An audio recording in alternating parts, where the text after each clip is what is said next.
गांधी के बाद जितने गांधी आए उन्होंने कभी चर्चा नहीं की, मोदी ने फिर से स्वच्छता अभियान की चर्चा की। इस बात को समझना चाहिए। अंतर क्या हुआ सुन लो। राम मनोहर लोहिया ने 1960 में पार्लियामेंट में, संसद में कहा कि मुझे शर्म आती है कि देश की महिलाएं जब मैं गांव में जाता हूं तो झुंड के झुंड बना करके खेतों की तरफ जा रही होती है अपने दैनिक नित्यकर्म के लिए। मुझे शर्म आती है। ये लोहिया ने 60 में कहा था, 1960 में।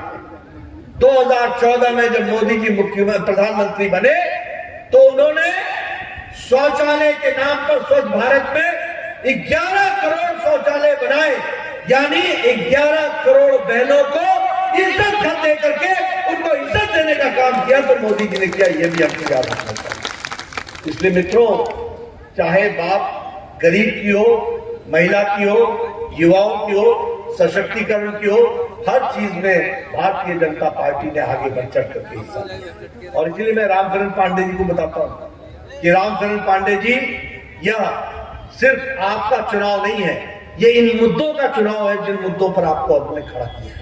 ये हमको समझना चाहिए। आप बताइए, आजकल सड़कों का जाल बिछ रहा है कि नहीं बिछ रहा है? बिछ रहा है कि नहीं बिछ रहा है? कहीं पूर्वांचल, कहीं बुंदेलखंड, कहीं गोरखपुर एक्सप्रेस, कहीं पर गंगा एक्सप्रेस, इंटरनेशनल एयरपोर्ट बन रहा है। यहाँ कुशीनगर में इंटरनेशनल एयरपोर्ट 260 करोड़ रुपए का बन गया कि नहीं बन गया? बुद्ध सर्किट शुरू होगा कि नहीं होगा? अयोध्या में इंटरनेशनल एयरपोर्ट बना कि नहीं बना? लखनऊ इंटरनेशनल एयरपोर्ट हुआ कि नहीं हुआ? और दुनिया का, एशिया का सबसे बड़ा एयरपोर्ट उत्तर प्रदेश में जेवर में बन रहा है। ये भी हमको याद रखना चाहिए। इसलिए मित्रों, अब अगर अटल बिहारी मेडिकल यूनिवर्सिटी की बात कीजिए, आयुष यूनिवर्सिटी की बात कीजिए, मुझे खुशी है कि यहां पर जब हम विकास की बात करते हैं तो हम ये भी कह सकते हैं कि जब मैं स्वास्थ्य मंत्री बना था तो उत्तर प्रदेश में, जिसकी जनसंख्या उस समय 22-23 करोड़ थी, सिर्फ 15 मेडिकल कॉलेज थे। आज मोदी जी ने 59 मेडिकल कॉलेज सबसे ज्यादा उत्तर प्रदेश को दिया है। और यहां के भी मेडिकल कॉलेज का एक्सपेंशन हो रहा है, यहां भी एक्सपेंशन हो रहा है। ये हमको, और यहां भी नए चिल्ड्रन गवर्नमेंट हॉस्पिटल के ढींगा में उसके भी एक्सपेंशन हो रहा है, उसका भी कंस्ट्रक्शन चल रहा है। तो हर तरीके से मित्रों, इस बार का जो बजट आया है, 1 साल के अंदर मोदी जी ने 60 लाख बेरोजगारों को रोजगार देने का तय किया है। 1 साल के अंदर। ये भी हमको समझना। 25,000 किलोमीटर की सड़क बनेगी, 20,000 करोड़ रुपए खर्च होगा। उसी तरीके से लगभग 80 लाख प्रधानमंत्री आवास योजना में घर बनेंगे और उसमें लगभग 48,000 करोड़ रुपए खर्च होगा। और उसी तरीके से 3 करोड़ 80 लाख घरों को पानी पहुंचाया जाएगा, नल पहुंचाया जाएगा, जिसमें 60,000 करोड़ रुपए खर्च होगा। मित्रों, 5 साल पहले जब आपने हमें चुना था तो उत्तर प्रदेश की आर्थिक स्थिति देश में 7वें नंबर पर थी। मोदी जी, योगी जी ने इसको दूसरे नंबर पर पहुंचा दिया है। अब आपको रामचरण पांडे जी को फिर से भेजना है और ये पहले नंबर पर पहुंचेगा, इसकी भी हमको चिंता करनी है।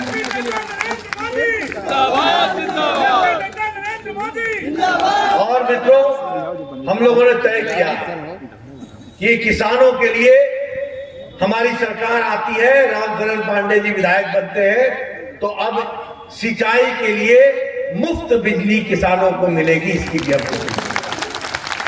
यही नहीं, गन्ने का भुगतान 14 दिन के अंदर होगा।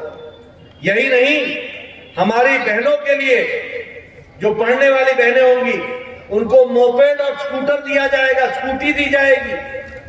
और 2 करोड़ युवाओं को लैपटॉप और टैबलेट दिया जाएगा ताकि वो अच्छी शिक्षा ले सके, इसकी चिंता की जाएगी। और साथ ही साथ हमारी बहनों के लिए दीपावली और होली में एक सिलेंडर गैस का मुफ्त दिया जाएगा, इसकी भी व्यवस्था की जाएगी।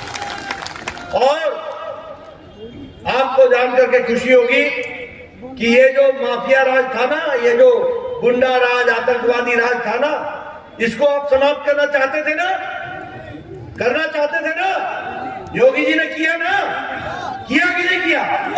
अब anti terrorist squad commando, anti terrorist commando squad, इसका सेंटर देवबंद में बनेगा, इसके साथ साथ मेरठ में बनेगा, बहराइच में बनेगा, रामपुर में बनेगा, आजमगढ़ में बनेगा, कानपुर में बनेगा, और हम भयमुक्त उत्तर प्रदेश बनाएंगे योगी जी के नेतृत्व में। यह भी हमको याद है।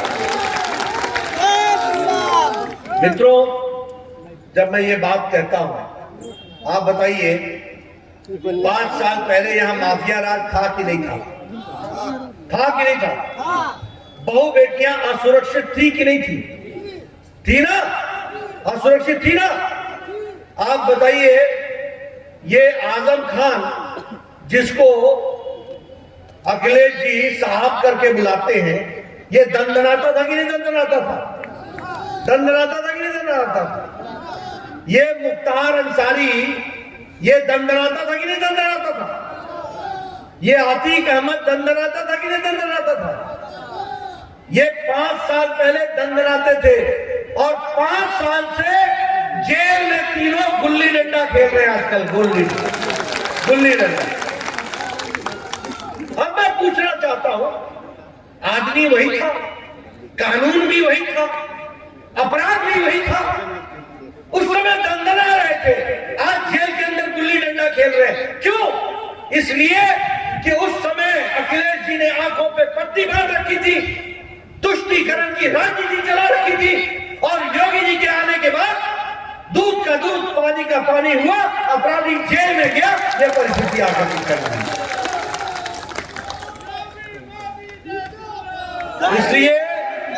इसलिए ये मुद्दा है जिस मुद्दे पर चुनाव हो रहा है।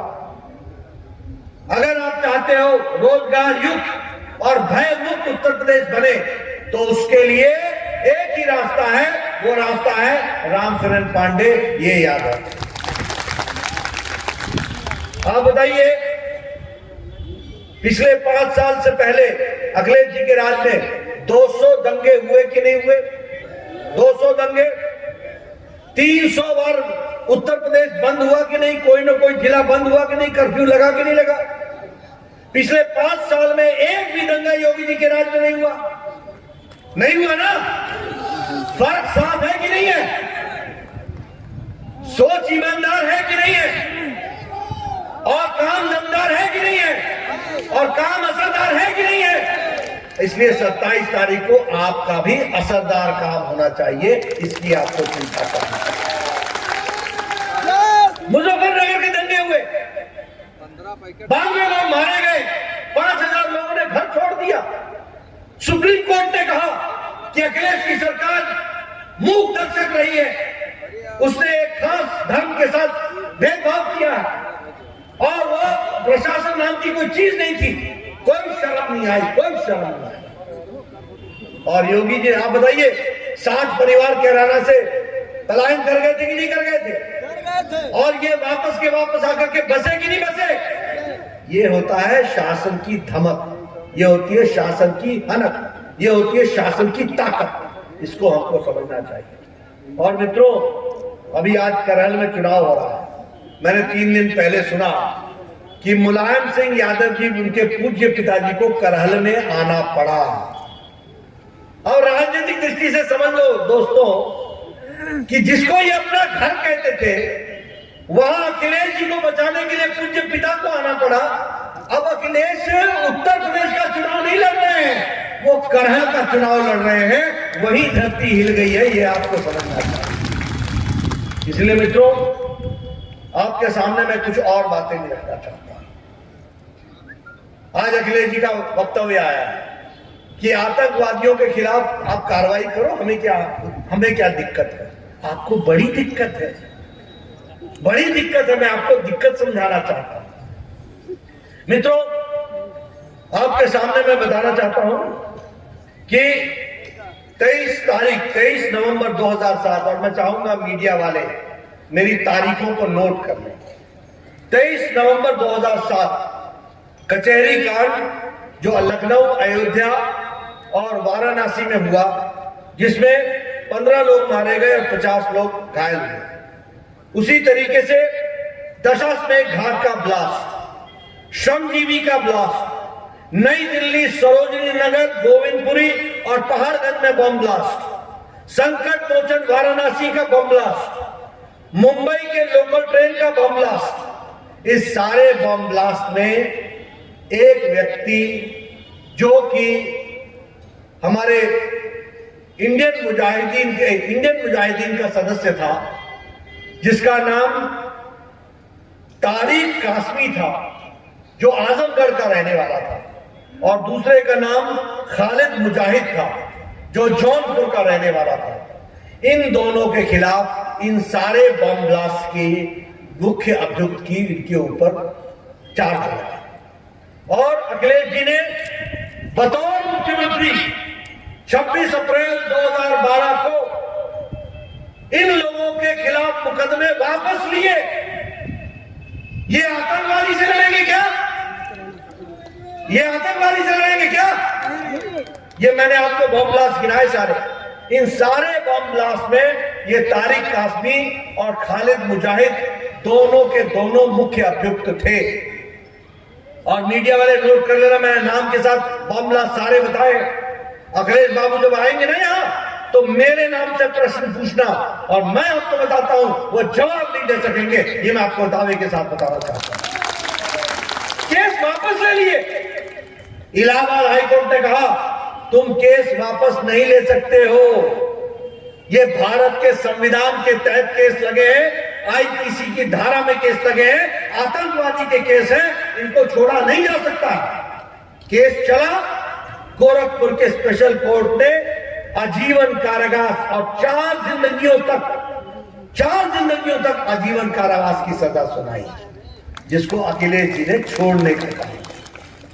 उसी तरीके से डेट नोट कर लीजिए, 31 दिसंबर 2007 और 1/1/2008 यानी 1 जनवरी 2008 की रात को रामपुर में सीआरपीएफ के कैंप पर आतंकवादियों ने AK-57 से गोलियां बरसाई, कैंप पर हमला किया।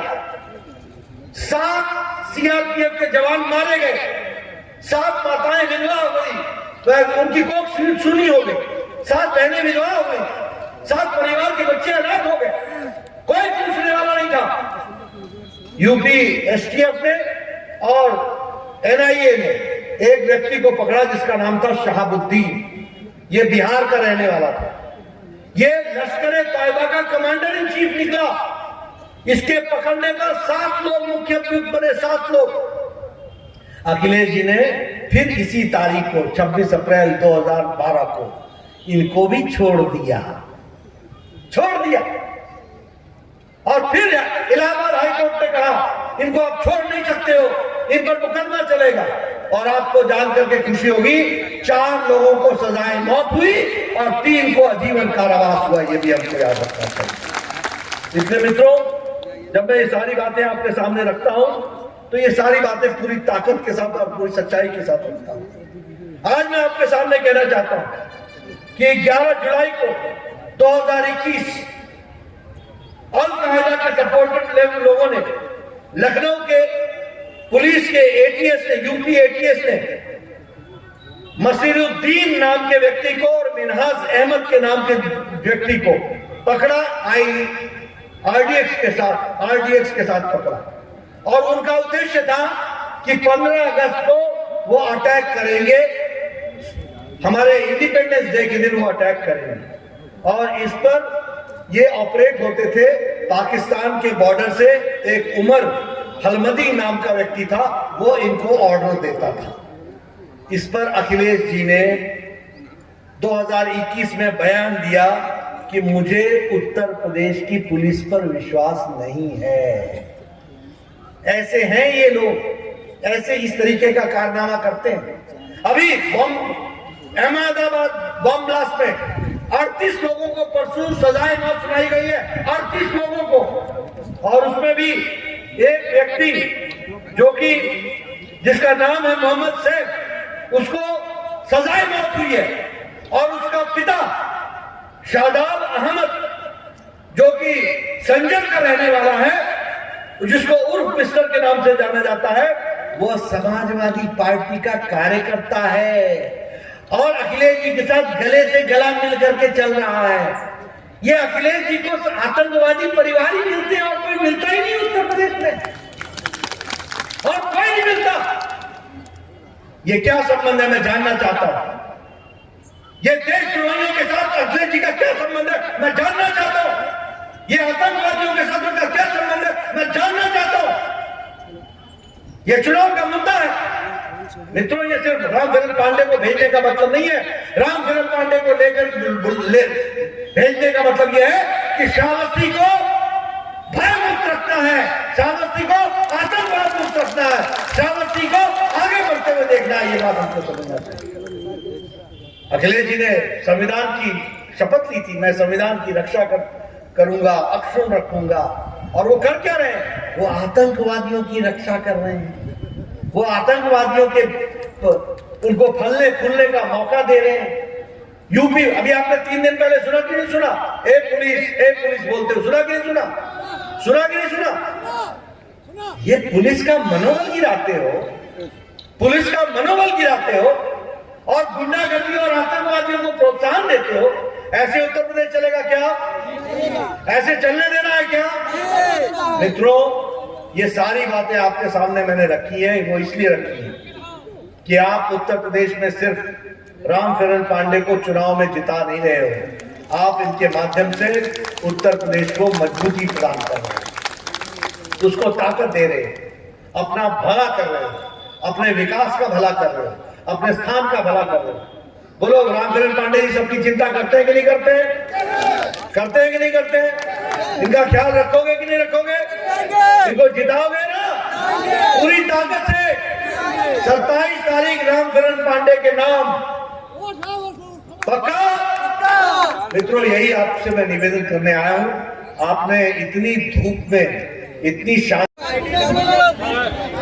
आप सभी आए हुए अतिथियों का बहुत बहुत आभार और इस कार्यक्रम के समापन की घोषणा की जाती है।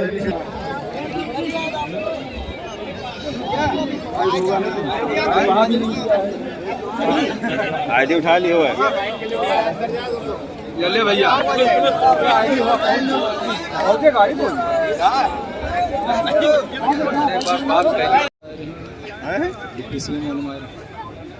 प्रधानमंत्री कैसे आया? आज तक से आज तक मोबाइल हुई कि पंकज ना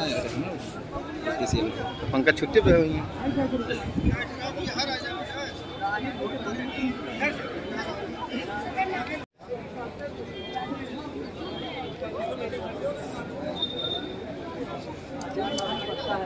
राकेश मेहनत किए रहे हो।